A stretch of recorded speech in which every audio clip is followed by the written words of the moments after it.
Benua Antartika terletak di kutub selatan bumi, merupakan benua dengan iklim terdingin di seluruh dunia. Hampir seluruh permukaan benua ini dibalut dengan tebalnya es sehingga ia dijuluki es abadi. Suhu di benua Antartika sangatlah rendah lantaran suhunya yang terlalu dingin dan tidak ada tumbuhan yang hidup di sana. Antartika, sebuah benua yang menyimpan banyak misteri, menyentuh rasa ingin tahu dan menggugah seluruh khayalan dan imajinasi kita. Sebuah peta kuno mengungkap bahwa di Antartika tersembunyi monster raksasa. Namun, cerita tak berhenti di situ saja, karena peta yang lain mengungkapkan rahasia menakjubkan bahwa Antartika adalah gerbang menuju dunia lain yang misterius. Antartika adalah wilayah paling misterius yang menyimpan segudang rahasia. Kali ini, kami akan membawa Anda dalam perjalanan melintasi Antartika.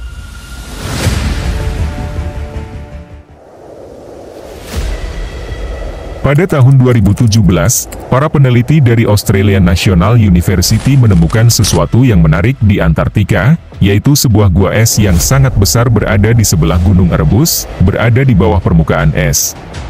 Menurut laporan, gua ini sangat unik karena suhunya tidak dingin seperti yang biasanya orang bayangkan. Suhu di dalam gua ini justru hangat, berkisar antara 20–22 derajat Celcius, sehingga memungkinkan makhluk hidup untuk tinggal di dalamnya. Gunung Erebus hanya salah satu dari 90 gunung api aktif yang ada di Antartika. Menurut ilmuwan yang melakukan penelitian di Antartika, terdapat lebih banyak gua es yang suhunya dapat mendukung kehidupan. Bahkan, ukurannya bisa sebesar Pulau Manhattan di New York. Jika gua ini memang dapat ditinggali oleh makhluk hidup, apa jenis makhluk yang mungkin tinggal di dalamnya menurut pendapat Anda? Hamburg, Jerman, 1938. Sebelum pecahnya Perang Dunia, Adolf Hitler memerintahkan pasukannya untuk melakukan ekspedisi mencari peninggalan kuno dengan kekuatan magis yang luar biasa. Pasukan Hitler menjelajahi seluruh dunia untuk mencarinya. Pada bulan Desember 1970, 8 anggota Nazi Jerman memulai perjalanan dengan kapal bernama MS Schwabenland.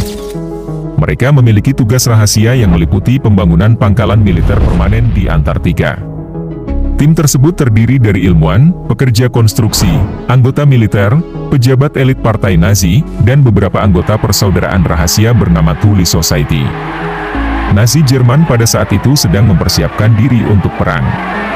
Namun, tampak aneh bahwa mereka mengalokasikan sumber daya yang signifikan untuk berekspedisi ke Antartika, kecuali jika Hitler dan partai Nazi mengetahui adanya sesuatu yang penting di sana. Thule Society meyakini bahwa di Antartika terdapat sebuah portal menuju dunia lain dan sumber energi yang melimpah. Selama berada di Antartika, dipercaya bahwa Nazi Jerman berhasil memetakan sebagian besar wilayah tersebut melalui foto udara. Kabarnya, mereka juga berhasil membangun pangkalan bawah tanah yang dikenal dengan sebutan Base 211. Hitler dan partai Nazi memiliki ketertarikan yang besar terhadap Antartika. Terdapat rumor yang menyebutkan bahwa setelah kekalahan dalam perang, partai Nazi melarikan diri ke Antartika. Bahkan, beberapa beranggapan bahwa Hitler tidak bunuh diri dan masih hidup di sana. Spekulasi juga menyebutkan adanya fasilitas yang mirip kota kecil di Antartika. Setelah kekalahan Nazi dalam perang, beberapa elit partai Nazi dikabarkan pindah ke Antartika dan memulai pembangunan peradaban di sana. Setelah perang berakhir, pemerintah Amerika Serikat dan Uni Soviet merekrut ilmuwan yang cerdas dari Jerman Nazi sebagai sekutu. Salah satu ilmuwan ini adalah Wernher von Braun, yang kemudian merancang roket Saturn V yang membawa Neil Armstrong ke bulan. Mereka juga menemukan teknologi canggih lainnya. Sebagai tambahan, beberapa ilmuwan lainnya ikut dilibatkan dalam misi ke Antartika. Pada 26 Agustus 1946, setahun setelah memenangkan perang, pemerintah Amerika Serikat meluncurkan ekspedisi Antartika terbesar sepanjang sejarah yang dikenal dengan sebutan Operasi High Jump.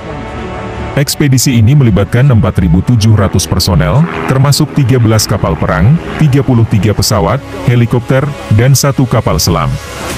Operasi High Jump dipimpin oleh Laksamana Richard Ebert, seorang penjelajah Antartika yang terkenal. Richard Ebert merupakan seorang tokoh penting di Angkatan Laut Amerika Serikat.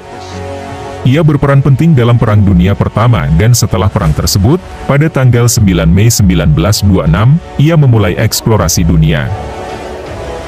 Laksamana Richard E. Byrd dan kepala pilot penerbangan, Floyd Bennett, menjadi perhatian dunia ketika mereka sukses menerbangkan pesawat melintasi Kutub Utara. Prestasi ini membuat Laksamana E. Byrd menerima penghargaan Medal of Honor, penghargaan tertinggi di militer Amerika Serikat. Pencapaian ini juga membuatnya dipromosikan menjadi Laksamana pada usia 41 tahun, menjadikannya Laksamana termuda dalam sejarah Angkatan Laut Amerika Serikat. Pada tahun 1934, ia melakukan ekspedisi keduanya ke Antartika dan tinggal sendirian selama 5 bulan di sana. Operation High Jump adalah misi yang berlangsung selama 9 bulan, dan terjadi pertempuran tak terduga dengan musuh yang tidak dikenal. Kemungkinan musuh tersebut adalah pasukan Nazi dan pasukan Hitler yang membangun pangkalan militer di Antartika sebelumnya. Dalam laporan, terdapat pesawat yang muncul dari laut dan menyerang pasukan Laksamana. Pertempuran ini berlangsung dengan cepat. Berikut cuplikan dari film dokumenter berbahasa Rusia yang menjelaskan pertempuran antara pasukan Laksamana dengan musuh yang tidak dikenal tersebut. В конце 1946 года знаменитый полярник и одновременно адмирал американских военно-морских сил Ричард Бёрд получает приказ уничтожить нацистскую базу в Антарктиде. Но не тут-то было. Отпор, который получила американская эскадра, до сих пор вызывает массу вопросов. Дело в том, что в Вашингтоне адмирал Бёрд докладывал не просто об истребителях с немыслимыми возможностями. Он говорил о нападении на экспедицию странных летающих тарелок, которые выныривали из-под воды и, двигаясь с огромной скоростью, нанесли экспедиции значительный урон. Вот как описывает этот бой, который произошел 26 февраля 1947 года, другой его очевидец.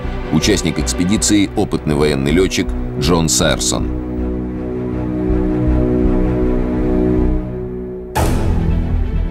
Они выскакивали из-под воды, как угорелые, и проскальзывали буквально между мачтами кораблей с такой скоростью, что потоками возмущенного воздуха рвало радиоантенны.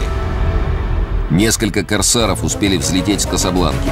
Я не успел и глазом моргнуть, как два из них, сраженные какими-то неведомыми лучами, брызнувшими из носовых частей этих летающих тарелок, зарылись в воду возле кораблей. Я в это время находился на палубе Касабланки. Я ничего не понимал. Эти предметы не издавали ни единого звука. Они безмолвно носились между кораблями и беспрерывно плевались убийственным огнем. Внезапно эсминец «Мердок», находившийся от нас в 10 кабельтовых, полыхнул ярким пламенем и стал тонуть. С других кораблей, несмотря на опасность, немедленно были посланы к месту катастрофы спасательные шлюпки и катера. Весь кошмар продолжался около 20 минут. Когда летающие тарелки снова нырнули под воду, мы стали подсчитывать потери. Они были ужасающими. Кто был хозяином этих тарелок? Неужели нацистская Германия?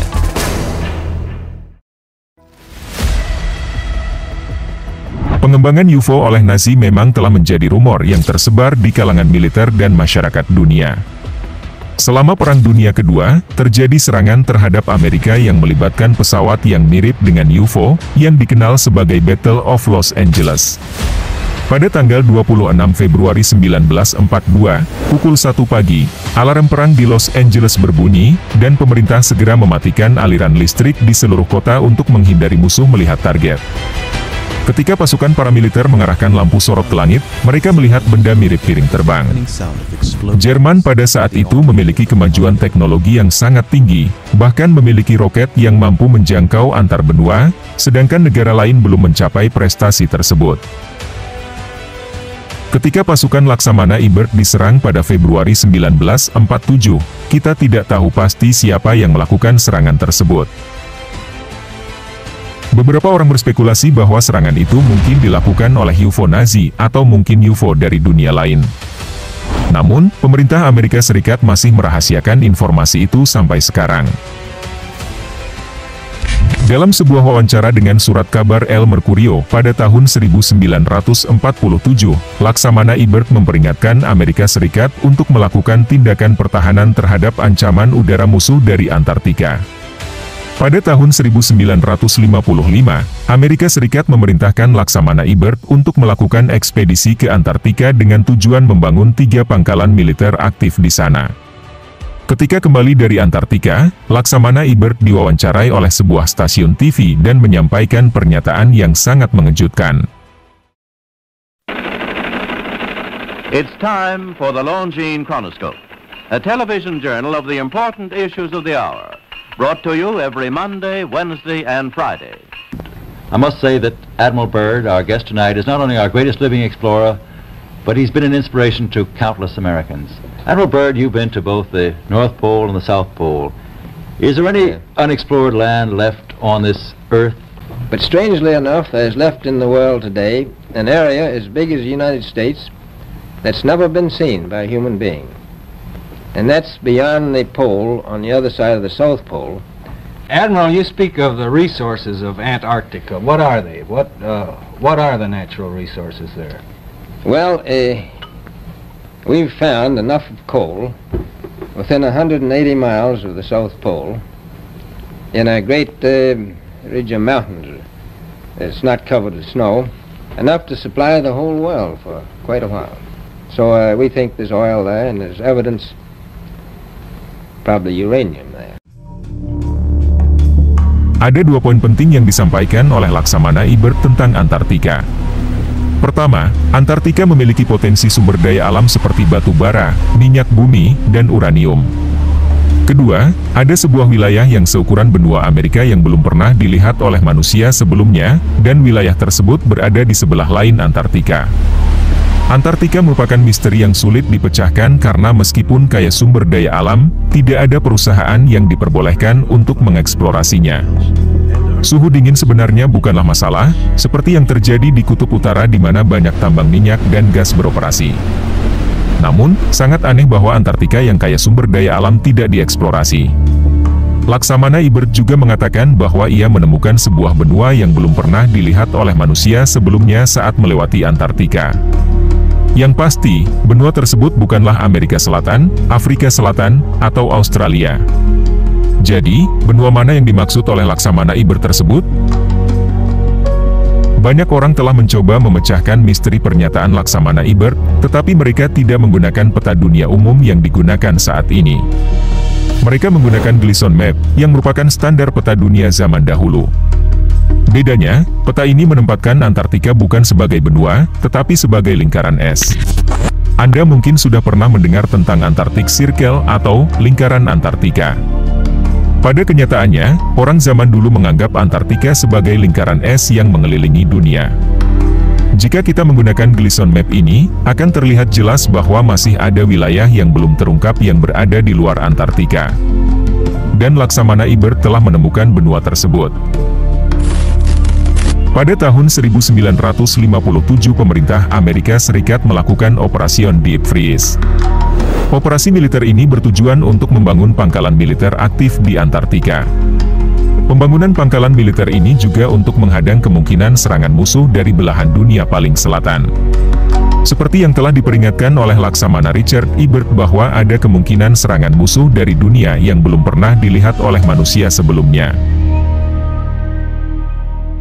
Pada tahun 1959, 2 tahun setelah operasi Deep Freeze, Perjanjian Antarktika ditandatangani.